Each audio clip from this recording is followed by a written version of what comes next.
ജോയ്സി എല്ലാ കാര്യത്തിനും തീരുമാനം വചനത്തിലൂടെ എടുക്കാറ്. വചനം വായിച്ചിട്ട് കർത്താവിനോട് പ്രാർത്ഥിച്ചിട്ട് വചനം എടുക്കും. അതിൻ്റെ ഇവിടെ കർത്താവ് സംസാരിക്കാറുണ്ട്. അപ്പോൾ അതനുസരിച്ചാണ് തീരുമാനം എടുക്കാറ്. ഈ ക്യാൻസർ സ്റ്റാർട്ട് ചെയ്തതിനേക്കാളും മുന്നേ ജോയ്സിക്ക് എപ്പോഴും വചനം കിട്ടാറുള്ളത് വേദനയുടെ ആരംഭമായിരുന്നു. അപ്പോൾ അതെന്താണെന്ന് മനസ്സിലായില്ല. പിന്നെ ഡയഗ്നോസ് ചെയ്തപ്പോൾ മനസ്സിലായത് അത് ക്യാൻസറായിരുന്നു. അപ്പോൾ ആ ഒരു ഇത് മുൻകൂട്ടി കർത്താവ് തന്നിരുന്നു. വേദനയുടെ ആരംഭം അതെന്താണെന്ന് കൺസീവ് ചെയ്തത് വചനത്തിലൂടെയായിരുന്നു. പിന്നെ ആ യാത്രയോടെ ഇപ്പോൾ ഒരു 4 വർഷത്തോളം മേലെയായി. പല ഭാഗത്തും ക്യാൻസർ വന്നു.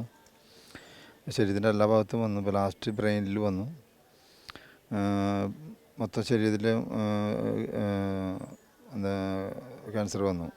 ഇപ്പോൾ ലേറ്റസ്റ്റ് കീമോ ഇപ്പോൾ അവിടെ ചെയ്തു. പക്ഷേ എങ്കിലും ക്യാൻസർ ഫുള്ള് ശരീരത്തിൽ പോയിട്ടില്ല. നല്ല വേദനയായിരുന്നു. ഇപ്പോൾ ലാസ്റ്റ് ലങ്സിൽ വന്നപ്പോൾ ലങ്സിന് നല്ല പെയിനായിരുന്നു. അപ്പോൾ അതിന് ഉള്ള പാച്ചും കാര്യങ്ങളൊക്കെ ചെയ്യുന്നുണ്ടായിരുന്നു. എങ്കിലും വേദന ഉണ്ടായിരുന്നു. അപ്പോൾ ആൾക്ക് അഫോർഡ് ചെയ്യാൻ പറ്റാത്ത വേദനയായിരുന്നു. അപ്പോൾ തന്നെ പലപ്പോഴും പ്രാർത്ഥിക്കും, ഈശോയെ എനിക്കിത് സഹിക്കാൻ പറ്റുന്നില്ല, അപ്പോൾ നീ എനിക്ക് എന്തെങ്കിലും ഒരു വഴി പറഞ്ഞു തരാൻ വേണ്ടി അങ്ങനെ ഇതിൽ പ്രാർത്ഥിക്കാറുണ്ട്. അങ്ങനെ കൂടുതൽ വേദന വരുമ്പോൾ നമ്മൾ ഹോസ്പിറ്റലിൽ കൊണ്ടുപോകും. അവിടെ ഇഞ്ചക്ഷൻ ചെയ്യും. അങ്ങനെ ആയിരുന്നു. കുറച്ച് ആളുകൾ അങ്ങനെ കടന്നു പോയായിരുന്നു. അവസാന നിമിഷം ജോയ്സിക്ക് സ്വയം തിരിഞ്ഞു കിടക്കാൻ പറ്റാത്തൊരവസ്ഥയായിരുന്നു. ഒരാൾ തിരിച്ച് കിടത്തണം, എന്നാലേ തിരിഞ്ഞ് കിടക്കാൻ പറ്റുള്ളൂ, അല്ലെങ്കിൽ എണീക്കാൻ പറ്റില്ല. കാല് ഒന്നും ഒരാളെ ഹെൽപ്പില്ലാണ്ട് ജോയ്സി അനങ്ങാൻ പറ്റാത്തൊരു സിറ്റുവേഷനായിരുന്നു ഇപ്പോൾ ലാസ്റ്റ്. ഇപ്പോൾ അവസാന നിമിഷം ഇപ്പോൾ ഓരോ പ്രാവശ്യം കുറച്ച് വയ്യായോ വരുമ്പോൾ അടുത്തൊരു ഘട്ടത്തിലേക്ക് വരുമ്പോൾ രോഗിലേപനം സ്വീകരിക്കാറുണ്ട്. അങ്ങനെ വെള്ളിയാഴ്ച ഹോസ്പിറ്റലിൽ പോയി, വേദന കൊണ്ട് പുലർച്ചെ പോയി.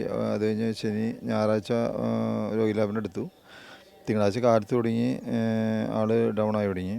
അങ്ങനെ തിങ്കളാഴ്ച കാലത്ത് തുടങ്ങി റൂമിൽ ICU സെറ്റ് ചെയ്തു. അങ്ങനെ BP ആദ്യം കൂടി, പിന്നെ കുറഞ്ഞ് ലാസ്റ്റ് 2:20 മൊത്തം 0 ആയി. അങ്ങനെ ജോയ്സി മരിച്ചത്. അതിൽ ശ്വാസം എടുക്കാൻ ബുദ്ധിമുട്ടായിരുന്നു. ഓക്സിജൻ എന്താ പറയുക, ഓക്സിജൻ മാസ്ക് വെച്ചില്ലെങ്കിൽ ഓക്സിജൻ എടുക്കാൻ പറ്റുന്നുണ്ട്.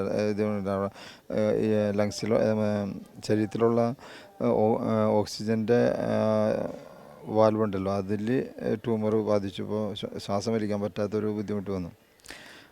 അങ്ങനെ വന്നപ്പോഴാണ് പിന്നെ ഇത് എല്ലാം ഡൗണായി ജോയ്സി മരിക്കണത്. അപ്പോൾ ഈശോയുടെ അടുത്തേക്ക് ആണ് പോകുന്നത് ഉള്ളൊരു സാക്ഷ്യം എന്താണെന്ന് വെച്ചാൽ, ഇതിനു മുന്നേ വേദന വരുമ്പോൾ ജോയ്സി പറയും, എനിക്ക് ഈ വേദന സഹിക്കാൻ പറ്റണില്ല. അങ്ങനെ പറഞ്ഞ ഒരു ദിവസം ആൾ സ്വപ്നത്തിൽ ഈശോ ശുദ്ധീകരണ സ്ഥലം കാണിച്ചു കൊടുക്കണ്ടായി, എന്നോട് ഷെയർ ചെയ്തിട്ടുണ്ടായിരുന്നു. അപ്പോൾ ശുദ്ധീകരണ സ്ഥലം കണ്ടപ്പോൾ ശുദ്ധീകരണ സ്ഥലത്തിൽ ഇവിടുത്തെ വേദനകൾ വേറൊരു ഇതായിരുന്നു. ഈശോനെ കാണാൻ പറ്റില്ല, പ്രാർത്ഥിക്കാൻ പറ്റില്ല, വേറെ അവസ്ഥയായിരുന്നു.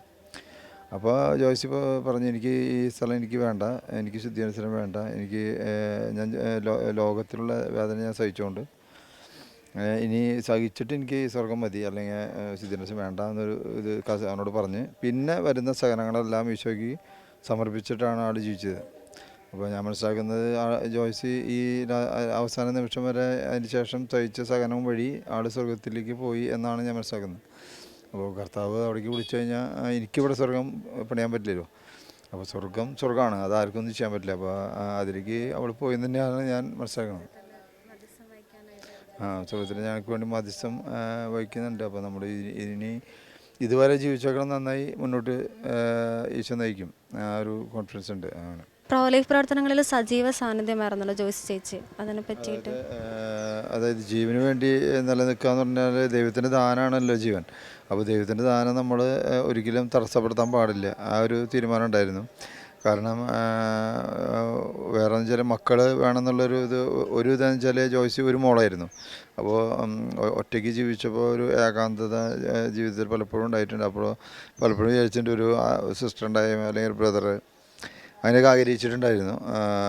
അതുകൂടാതെ തന്നെ പിന്നെ മക്കൾ ഉണ്ടാവുന്ന തീരുമാനം, കാരണം ജോയ്സിയുടെ ഒരു തീരുമാനം കൊണ്ടാണ് മക്കൾ, രണ്ടാളുടെ തീരുമാനം വേണം, എൻ്റെ തീരുമാനം, രണ്ടാളുടെ തീരുമാനമുണ്ട്, അല്ലെങ്കിൽ മക്കൾ ജനിക്കല്ലോ.